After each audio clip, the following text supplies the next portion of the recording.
மதீனாவுக்குள் நுழைந்த உடனே ரசூல் ஸல்லல்லாஹு அலைஹி வஸல்லம் அவர்கள் மஸ்ஜிதுன் நபவி என்று சொல்லப்படுகிற ஒரு பள்ளியை கட்டினார். அதுதான் இஸ்லாமிய சாம்ராஜ்யம் உருவாகின்ற ஒரு மிகப்பெரிய ஒரு பாராளுமன்றம். அந்த மன்றத்திற்குள் எல்லோரையும் ரசூல் ஸல்லல்லாஹு அலைஹி வஸல்லம் அவர்கள் அழைத்தார்.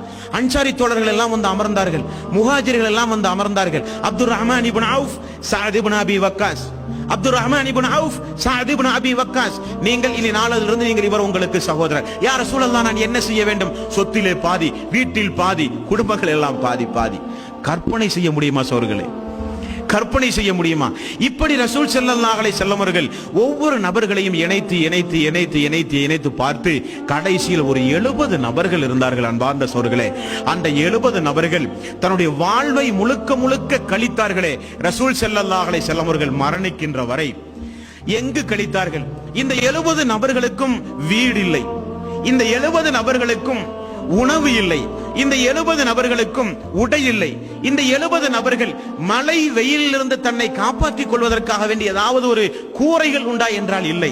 குளிரடிக்கும் போது போர்த்தி கொள்வதற்கு ஒரு போர்வை உண்டா? இல்லை. நினைத்த நேரத்திலே உணவு உண்பதற்கு உணவு உண்டா? இல்லை. எங்கே வசிக்கிறார்கள்? மஸ்ஜிதுன் நபவி, ரசூல் ஸல்லல்லாஹு அலைஹி வஸல்லம் வீடு, இரண்டுக்கும் இடையில் ஒரு திண்ணை. இந்த திண்ணையில் ஒரு 70 நபர்கள் 10 வருஷ காலம் வாழ்ந்திருக்கிறார்கள் அல்லாஹ்வுடைய மார்க்கத்திற்காக வேண்டி என்றால் உங்களால் நினைத்து பார்க்க முடியுமா சோர்களே? உங்களால் உங்களுடைய கற்பனைக்கு இப்படி ஒரு சமூகம் வாழ்ந்ததாக நான் சொன்னால் நான் நம்பவே மாட்டேன் என்றுதானே நாம இருந்தால் சொல்லுவோம். ஆனால் வாழ்ந்திருக்கிறது ஒரு சமூகம்.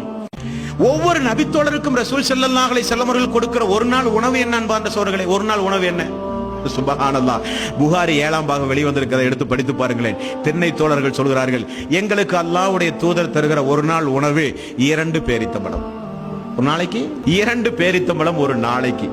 10 மான் பாந்த சோர்களே, அல்லாஹ்வுக்காக வேண்டி அந்த 2 பேரித்தம்பளையும் கையிலே வைத்திருக்கிற சகோதரர்களுக்கு பற்றாத குறை ஏற்படும் பொழுதுதான் ரசூல் ஸல்லல்லாஹு அலைஹி வஸல்லம் அவர்கள் இப்படி அறிவிப்பு செய்வது. என்னுடைய தோழர்களை யாராவது அழைத்து கொண்டு போய் உண்ண கொடுங்களேன். இப்படி ரசூல் ஸல்லல்லாஹு அலைஹி வஸல்லம் அவர்கள் அந்த திண்ணை தோழர்களை கண்ணும் கருத்துமாக பார்த்து வந்தார்களே. இந்த திண்ணை தோழர்களை குறித்து ரசூல் ஸல்லல்லாஹு அலைஹி வஸல்லம் அவர்கள் எப்படி அவர்களோடு வாழ்வை கழித்தார்கள் என்ற ஹதீஸ்களை பாருங்கள் அன்பார்ந்த சோர்களே. ஒரு நாள் பிலால் ரலியல்லாஹு அன்ஹு அவர்கள் ரசூல் ஸல்லல்லாஹு அலைஹி வஸல்லம் அவர்களை சந்தித்து பேசுகிறார். பிலால் அவர்கள் யாரு? அவரும் ஒரு திண்ணை தோழர்.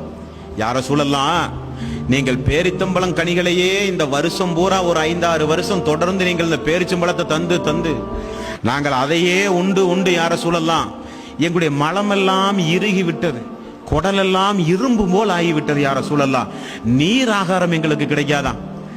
நீர் உணவு எங்களுக்கு கிடைக்காதா யா ரசூலல்லாஹ்?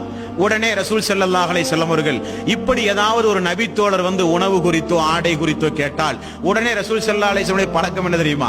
உடனே போய் அந்த எல்லோரும் இந்த 70 நபர்கள் எல்லோரும் எல்லாம் வாங்கப்பா, திண்ணை தோழர்கள் எல்லாரும் இங்க வாங்கன்னு சொல்லி இந்த 70 பேரை கூப்பிட்டு நிக்க வச்சு நடுவில் நின்று ஒரு பயான். யாராவது உணவு கேட்டு வந்தாலோ யாராவது ஆடை கேட்டு வந்தாலோ கொடுப்பதற்கு அல்லாஹ்வுடைய தூதரிடத்தில் ஒன்றுமில்லை. உடனே எல்லோரையும் கூட்டி வைத்து ரசூல் ஸல்லல்லாஹு அலைஹி வஸல்லம் அவர்கள் ஒரு பயான். என்னிடத்திலே நீர் ஆகாரம் கேட்கிறீர்கள், என்னிடத்திலே சாதாரண மனிதர்கள் உண்ணுகின்ற நீர் ஆகாரம் நீங்கள் கேட்கிறீர்கள். நான் இருந்து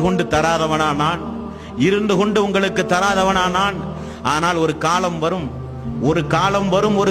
வரும் கௌபாவில் அணிவிக்கிறார்களே திரைச்சீலை, கௌபாவுக்கு விலை உயர்ந்த திரைச்சீலையை தான் கௌபாவுக்கு அணிவார்கள்.